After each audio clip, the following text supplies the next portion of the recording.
기본적으로 평범한 시민 입장에서 상속 설계를 어떻게 하면 좋을까요? 상속 설계를 어렵게 생각하시는 분들이 많은데요. 특히 이제 뭐 말씀하신 대로 내가 재산이 있어야 상속 설계를 하지라고 생각을 하시는데, 이 상속 설계라는 게 두 가지 측면으로 보실 수가 있습니다. 첫 번째가 이제 상속 재산을 어떻게 골고루 나눌 것이냐, 분배할 것이냐고, 두 번째가 상속세 부분인데요.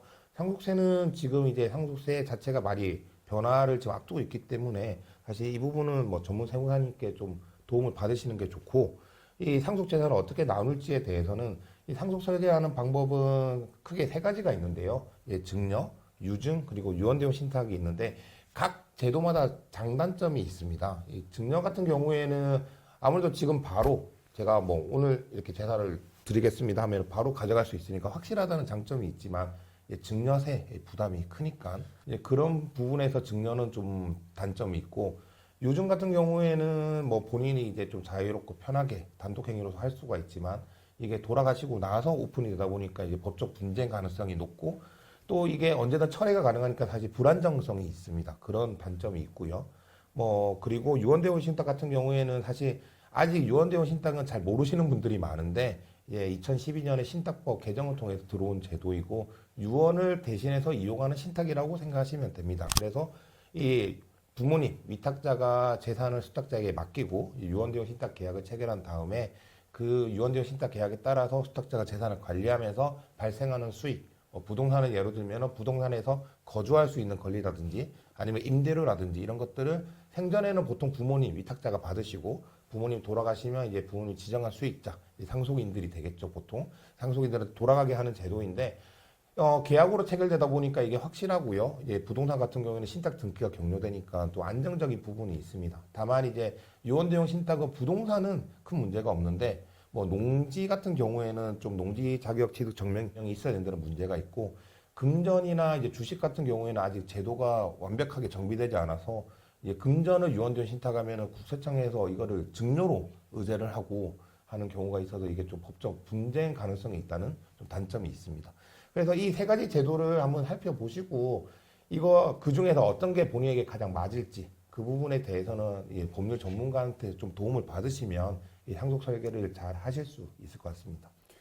근데 많은 분들이 이 신탁은 아유 집 한 칸 있는 내가 뭐 이 신탁을 하고 말고 할 거리가 되나? 네. 그렇게 생각하지 않을까요? 네, 그래서 이게 왜 그렇게 생각하시는지 저도 이제 고민을 했는데, 이 신탁이 이제 금융기관, 은행이나 증권회사에서 하다 보니까 이게 은행 상품이라고 생각하시는 분들이 많더라고요. 근데 유언대용 신탁은 원래는 그 은행 상품은 아니고요. 신탁법상의 제도인데 이제 금융기관에서 그거를 상품화를 시킨 거죠. 왜냐하면 본인들이 수탁자가 돼서 이제 수수료를 받을 수가 있다는 점에서.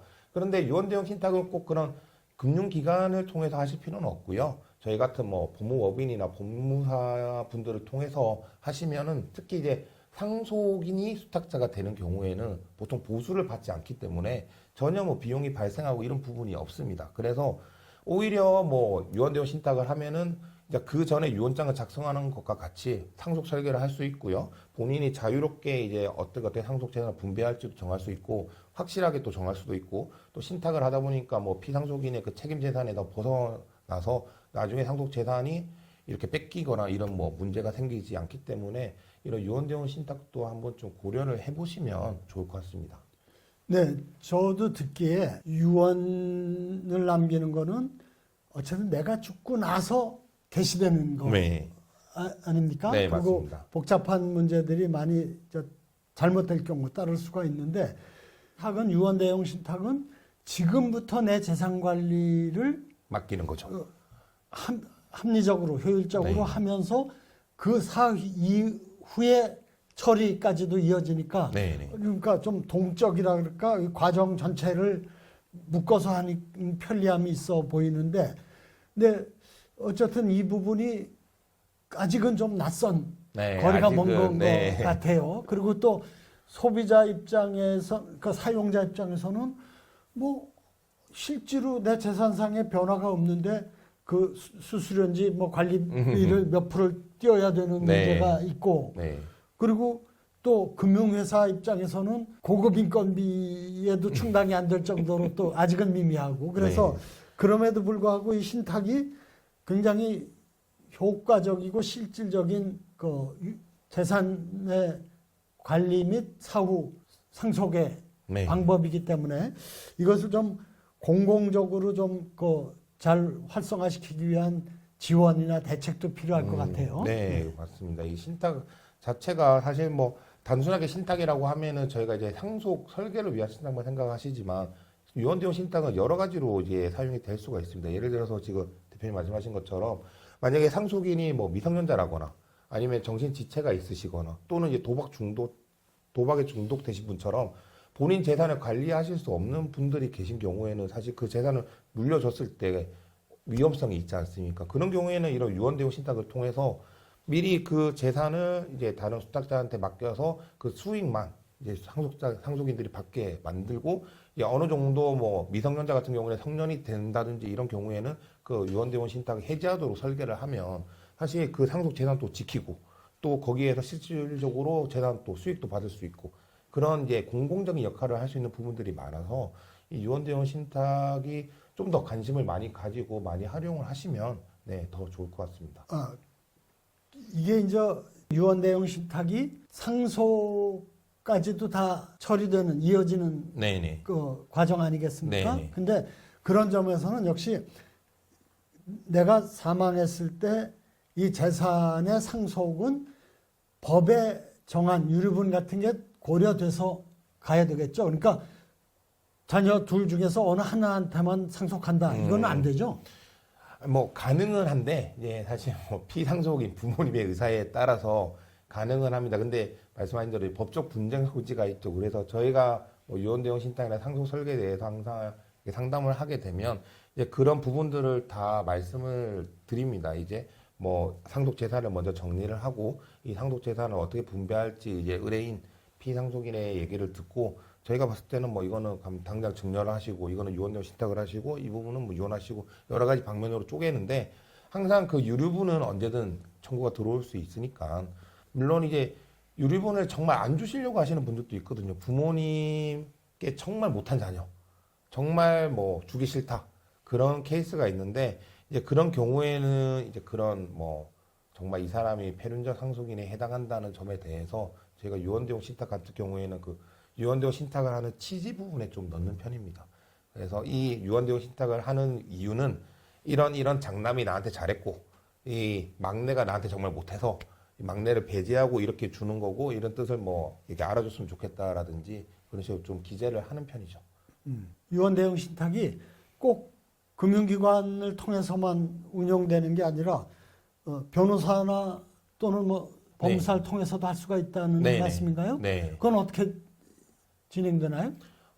저희 같은 경우에는 일단 저희가 유언대용 신탁에 관해서 저희 법선생 TV 그 유튜브 채널에 많이 소개를 했습니다. 그래서 네. 그걸 보시고 연락을 주시면 일단 제일 중요한 거는 피상속인 부모님의 의사입니다. 이게 왜냐하면 사실 자녀에 의해서 이게 좀 이루어지는 경우도 있기 때문에 먼저 부모님을 이제 만나 뵙고 저희가 의사를 확인을 하고요. 정말 유언대용 신탁을 하실 건지 사실 유언대용 신탁이라는 거 이 단어 자체가 생소하다 보니까 이거 설명하는데 거의 1시간 정도 걸리거든요. 그렇겠네. 오시면은 이제 이게 유언입니까? 유언대용 신탁입니까? 막 물어보시면 이제 그 설명 드리고 이건 이렇게 되는 겁니다. 그래서 하실 겁니까? 그럼 어떻게 하셨으면 좋겠습니까? 얘기 나누고 그 과정에서 이제 의사 능력이 있으신지 실제로 이제 하실 의사가 있으신지 이런 것도 제가 판단을 하고 그렇게 다 하신다고 하면은 저희가 이제 필요한 서류들이 있습니다. 그 서류들을 이제 발급을 요청드리고 그 사이에 저희가 유언대용 신탁 계약서를 작성을 합니다. 그 유언대용 신탁을 하시는 분마다 사정들이 구체적 내용들이 다르기 때문에 그에 맞춰서 딱 작성을 하고 그걸 저희가 보내드려서 이제 의뢰인 분이랑 피드백 과정을 거치고 그게 완성이 되면은 오셔서 저희가 다시 한 번 더 의사를 확인을 하고요. 의사를 확인하고 이제 도장을 찍어서 유언대용 신탁 계약을 체결하고 바로 이제 등기를 하면은 뭐 빨리 진행되면은 한 일주일에서 2주 사이에 네, 완성이 됩니다. 그렇게 할 경우 변호사 사무실은 그 신탁을 관리해주는 대가로 어떤 보수를 받습니까? 저희가 유언대용 신탁 계약을 체결하는 과정만 제가 봐드리는 거고요. 뭐 등기 같은 경우에는 저희 사무실은 이제 등기팀이 있어서 저희가 등기까지 완료를 하고 그 이외에 관리하는 부분은 수탁자가 직접 관리를 하시게 돼서 저희가 그 부분에는 관여를 하지 않고요.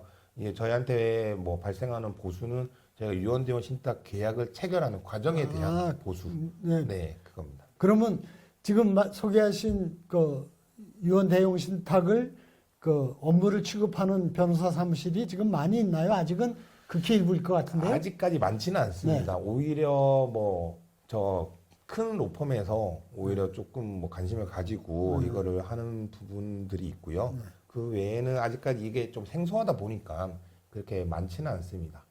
특히나 변호사 분들께서는 이 유언대용 신탁에 대해서 잘 이해도가 그렇게 높으신 분들이 많지가 않아가지고 아직까지는 이거 자체에 또 관심도 조금 적으셔서 오히려 법무사나 세무사 이쪽에서 좀 많이 하더라고요. 아, 예. 네. 어쨌든 이 유언 대용 신탁이 유언을 남기는 것보다 좀 편리하고 토탈 서비스라 그럴까? 그런 관점에서 유익한 점이 있는 것 같아요. 그래서 좀 더 되게 쉽게 편하게 많은 분들이 이용할 수 있도록 잘 이 공공성이 강화된 여러 가지 좀 뒷받침 정책이 있으면 좋겠다 네. 생각을 같이 해보게 됩니다.